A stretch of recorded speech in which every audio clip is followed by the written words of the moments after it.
Welcome to Sikorsky's Think Abouts, and I'm your host, Laura Sikorsky. My guests and I share our operations and technology expertise to help you provide outstanding customer service and customer experiences. Today, our guest is Shep Hyken, and I'm sure many of you are going, wow, that's really cool. And I am so excited to have Shep. You've seen him on the internet. I'm sure you've seen him speak. He's written 5 books, Moments of Magic, The Loyal Customer, The Cult of the Customer, The Amazement Revolution, and his latest book, Amaze Every Customer, Every Time. And what Shep does is he is a customer service expert, a professional speaker, and of course a best-selling author. And he works with companies and organizations who want to build loyal relationships with their customers and employees. He's worked with American Airlines, AAA, AT&T, Aetna, Abbott's Labs, American Express, and that's just the A's. So with that, Shep, welcome, and I am so excited to have you as a guest today. Laura, it's great to be here. Okay, well, I'd like to, I don't think I've ever seen this addressed. How did you get started in the business of customer service? Well, it was back in 1983 when I first started my business. The idea that I wanted to be a speaker, I saw a couple of professional speakers and said, I can do that. I just didn't know exactly what I was going to talk about. So I went to the bookstore and bought every business book that was available, which back in that day was like about that many books. Right. That was where my research started. Also bought every magazine that was available, like a Business Week type of magazine. I read an interesting article by a gentleman named Jan Carlson from Scandinavian Airlines who talked about how he turned an airline around using customer service. And I said, this is what I believed my entire life. When I was a kid doing my magic shows and I had a little birthday party magic show business, I believed in taking care of the customer and believed in managing the interactions. That was great, and it tied to that. It tied to when I worked in the retail world. It tied to when I worked in management at this organization. I thought, wow, this is what I want to talk about, and that's how it all started. Back early in I'm not that old, but in the early 1980s. Well, we started our businesses around the same time, and it was, being in the call center world, that's where my start came from, and then of course it branched into the operations and customer service side of the house. So let's talk a little bit about how important is social customer service in the world today. Well, that's one of the big hot topics right now is social media customer service. And what's happened is that the customer has a larger voice than they've ever had before. It's amplified, it's heard. It used to be the stat was if you had a complaint, you would tell 8 to 12 people about it. And if you were really an angry person, 13% of those people unhappy might tell 20 or more people about the problem. Not necessarily the company, but to their friends or complaining to their family members about, I had the worst service, I had the worst experience, this is the worst company. Well, today that number's amplified because people are unhappy. They jump on their Facebook account. Maybe they got 400 friends. They jump on Twitter. Maybe they've got 200 followers or 2,000 followers or 200,000 followers, and now they complain about a company. Or they jump on Yelp or TripAdvisor and they share their review. Ideally, we want these people to be talking positively about us, but if they have a complaint, as you can see, just by virtue of the technology and everything that's happening in the world of social media, these customers have a bigger voice than ever.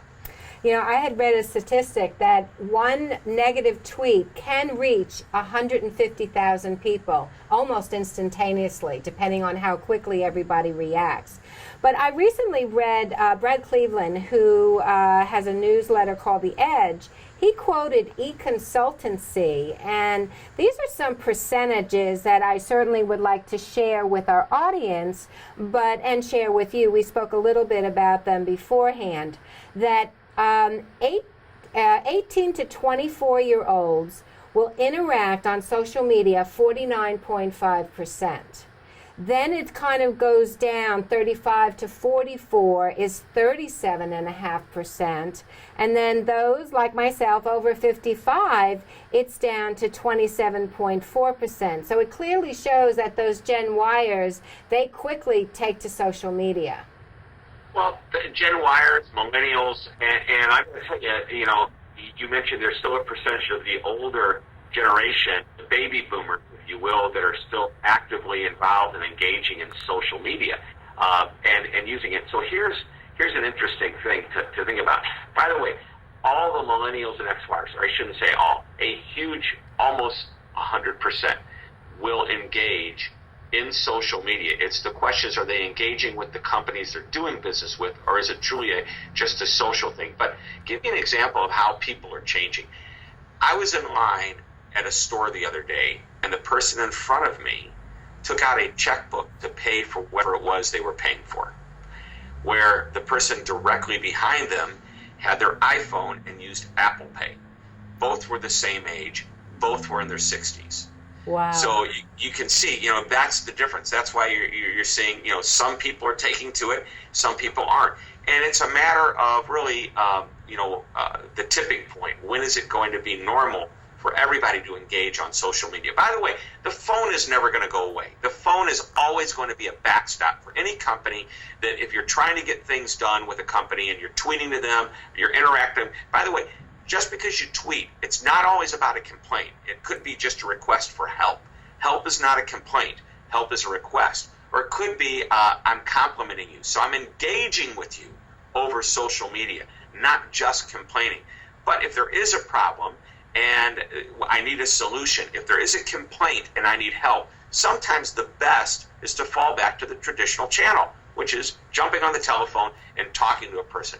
Mano a mano. I totally agree. You know, I think it's sad what, my technology industry has done with that press one, press two, and they've kind of created a bad vibe for customers, because all they want to do is ask a question, or like you said, all they have is a trouble, and they would like to, get it corrected. But I found now that a lot of the companies, what they're doing is that they are sensing what channel the customer is in. And so if they have to pass the call to a help desk, what they do is that call routes to the priority queue, and the agent knows exactly where you were in the channel of your choice. Now, isn't that great that we can cool track? Thing. That way we don't have to go over the whole situation all over again. Hey, I see that you tweeted this problem out, and I think we'd be able to help. I mean, if that's the way the conversation starts, the customer goes, wow, they're paying attention to me. Absolutely, and I totally agree. Well, listen, we're going to break for a minute and for a commercial break, and we'll be right back. So take care and come back soon. Hello, my name is Dr. Michael Posner. I'm a chiropractor, nutritionist, Tai Chi Qigong and meditation instructor, and author of the book, Well Adjusted, A Journey in Transformation of Body, Mind, and Spirit. When I was a young man, I suffered with so many health problems. I had immune deficiencies, digestive problems, and back pain. You name it, I had it. Fortunately, on the advice of a friend of mine, I joined a karate class where I met a chiropractor. He took me under his wing, fixed me up, and to this day, all of my problems are resolved. I was so impressed with the results that it made me want to go to chiropractic school so I can do this for other people. So I opened up the Holistic Wellness Center. Come on in and let's see how my daughter's doing with some acupuncture treatment. Here at the Holistic Wellness Center, I specialize in all sorts of pain relief. Acupuncture is great to help you lose weight, to stop smoking, to reduce stress. I also have a lot of success treating women who are having difficulty getting pregnant. Let's go in and see how Lois is doing with an orthotic scan. Many years ago when I was practicing massage therapy, I treated a woman who was an artist, and she was so inspired by the work that I did that she painted this painting, and she saw the light and she felt the energy, and that's what I provide here at our clinic. Every massage therapist who comes to me is handpicked by me. I'm so convinced that I can help you that I'm willing to give to you a complimentary consultation exam, and I'm going to give to you something you can get nowhere else my signature holistic chiropractic treatment. You need to call today for your appointment.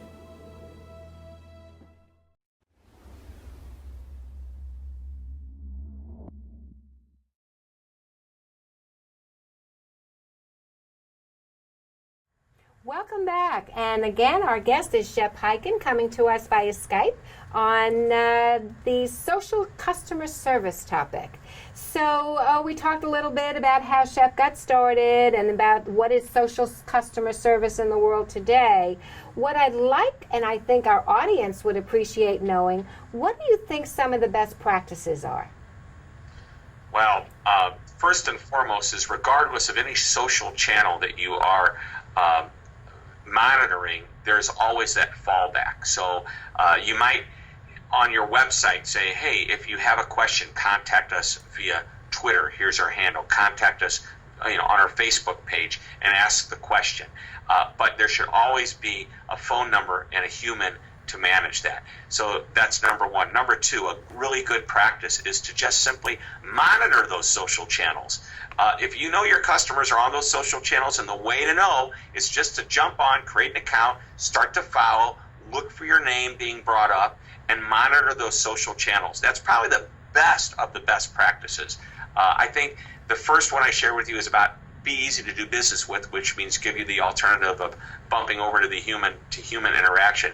But I think the best companies are monitoring. There's still a huge percentage of companies that aren't actually engaged in social media and aren't monitoring. The second big stat that I think is fascinating is how long it takes for somebody to react to a social media comment. So, Laura, take a guess.